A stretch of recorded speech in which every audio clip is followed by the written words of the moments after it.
But it boils down to this. So if you have in-house expertise in ABAP runtime, then I would suggest go with the wrap model.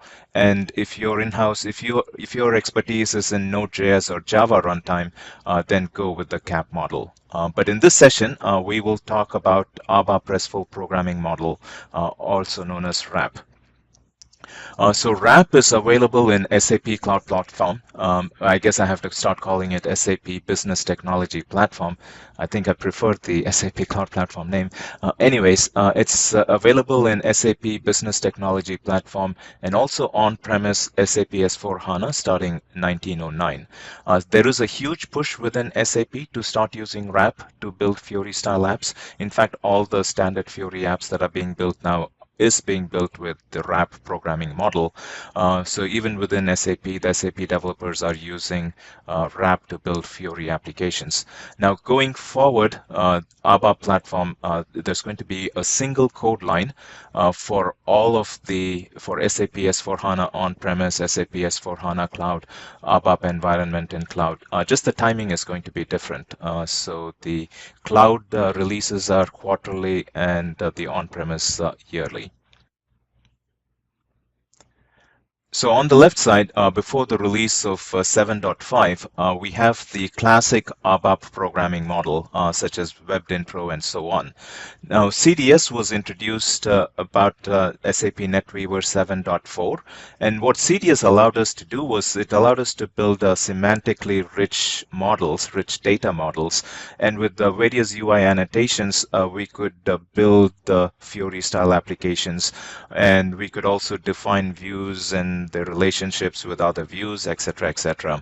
Now, CDS views, they're read-only, so the Fiori applications that were built on top of CDS views were limited in scope. They were not able to have transactional capabilities. Now, with the ABAP platform, in the middle layer, we have ABAP 7.5 and higher. So SAP released the ABAP programming model at that time. Now it was easy to create OData services using SEGW and the CDS views. It also included support for BOPF. So we had transactional support for CDS views.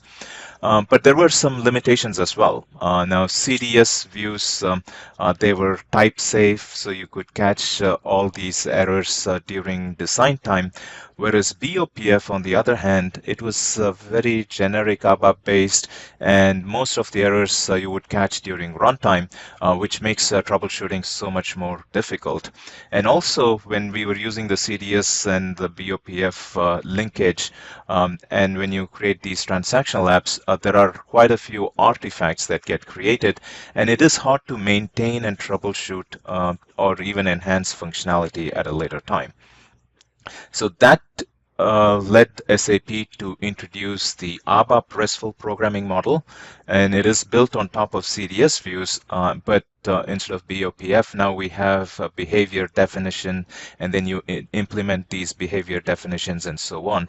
So this allows us to be more flexible and have this type safe feature that was so rich with CDS. So you could catch a lot of these errors during design time, and it allows us to build maintainable code that is going to be long lasting in the future as well.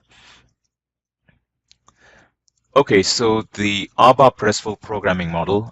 So if you see this, you have a variety of layers to build this final UI application, or maybe even just the web APIs.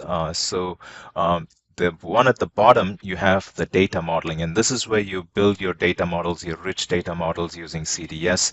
And you have this new concept of behavior definition and behavior implementation. And we'll talk more about this as we go through an end-to-end example. And we'll talk about how the behaviors are defined, how it is implemented. And then you can project certain implementations. So if you don't want to project delete functionality, then in your CDS projection views, you don't have to project the delete functionality. And then you have the service definitions, which allow you to take a group of CDS views and expose them as a service. And in service binding, you actually bind the protocol version and scenario and so on. Now, if all this doesn't make sense, don't worry about it. I'll go through this end-to-end scenario where I will go through every step in much more detail. Now, this the ABAP programming model for SAP Fiori. So this is the predecessor, right? So this is not the not the ABAP RESTful programming model, but the predecessor for this.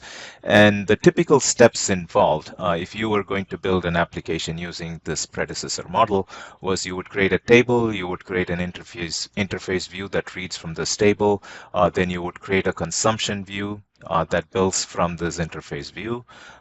Then you would create a metadata extension file, and then you would use SEGW or the OData annotations to build the OData service. And then optionally, you would also add a draft handling feature for transactional operations. So these were the steps with the ABAP programming model for SAP Fiori. Now, the steps are slightly different, of course, with this new programming model. So here, you typically start with the same steps that you did with the ABAP programming model. You would create a table, then you would create an interface view that reads from this table, then you create a consumption view that reads from this interface view, then you create the metadata extension file. So these are all pretty much the same steps that you would have done anyways, but then it takes a slightly different turn. Then now what you do is you define entities for your business object, you define some behavior definitions, you implement these behavior definitions in ABAP, then you define the behavior projections, service definition, service binding, and so on. So there's a whole bunch of steps that you have to do. And you can also add draft handling for transactional operations. But what this allows us to do is it allows us to be more flexible, much more manageable code, different options, and also support our application for the foreseeable future as well. Now, why do we need all these extra steps? So you may be wondering, hey, you know what? The predecessor only had a few steps. Now I have to do all these extra steps. So let's say you built an OData V2 service with UI annotations using the predecessor model, the ABAP programming model. Now, if your manager comes to you and says, you know what? I don't want actually, I want the UI, but I also want another OData V2 service without the app, without the UI app. Or if your manager wants you to build an OData V4 service, or if your manager wants additional V2 service without delete functionality, or he wants to perform certain custom business logic when some fields are modified. And also you want to make sure that you can maintain code, be more flexible, make changes anytime you want. So there's a whole bunch of additional features that this provides. So, so definitely the RESTful ABAP programming model has quite a few benefits, even though the steps are, there are more additional steps, but all these steps are fairly easy to implement anyways. Okay, so what are we going to do in this session? So we are going to do an end-to-end example. So we're going to create a table. It's called the UX team, just has members in the UX team. So the table contains members in the UX team. So these are the fields that it's going to contain: ID, first name, last name, age, role, salary, so on. Then we're going to create an interface view. We'll go through that step by step, and it will read from this table. So this is the basic interface view.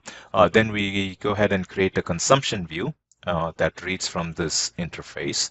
And then we'll create a metadata extension file for UI annotations. And all these, if you've used the predecessor programming model, then you are probably aware of all these steps. Now the fun begins. Now what we do is we define the entities for the business object. In this case, there is only one entity. So we'll define that as the root entity. And then we'll create these behavior definitions. So create, update, delete operations. These come for free when you're using the managed scenario. So we don't really have to, we just have to define them, but we don't have to implement any of these. These come for free. Now, validations during create. So we'll add these additional custom logic. So when we create a team member, his or her age should be greater than 21. Then we'll also have an action. So action is comparable to, it is a function import in OData v2 service. So active flag, we'll set it to true after a series of background checks, onboarding, his laptop is there. When they're all complete, then we'll set the active flag to true.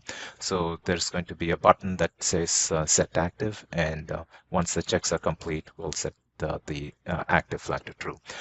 So determination. So like I said, there is a role field. So if the role is changed, then we'll change the salary as well. So this is comparable to a trigger, kind of a trigger. So when certain conditions are met, we do some actions.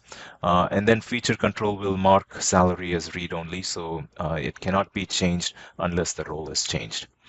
Then we've defined all these behaviors. So the business object needs to have all these behaviors, but then we'll have to go ahead and implement these behavior definitions. And like I mentioned, create, update, and delete operations come for free.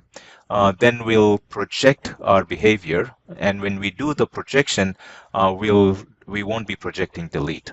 So all of the behaviors except delete we will project. Then we will define the service definition, and we'll bind it with v2 UI annotations, and perhaps even v4 without the Fiori element app v2. We'll do a whole bunch of service bindings with the same setup that we have. And we'll also add the draft handling functionality for transactional operations, so we can combine stateful and stateless application at the same time. Okay, so in the next session, we'll start with this end-to-end example. So basically, this covers the whole gamut of the ABAP RESTful programming model. See you in the next session. Thank you.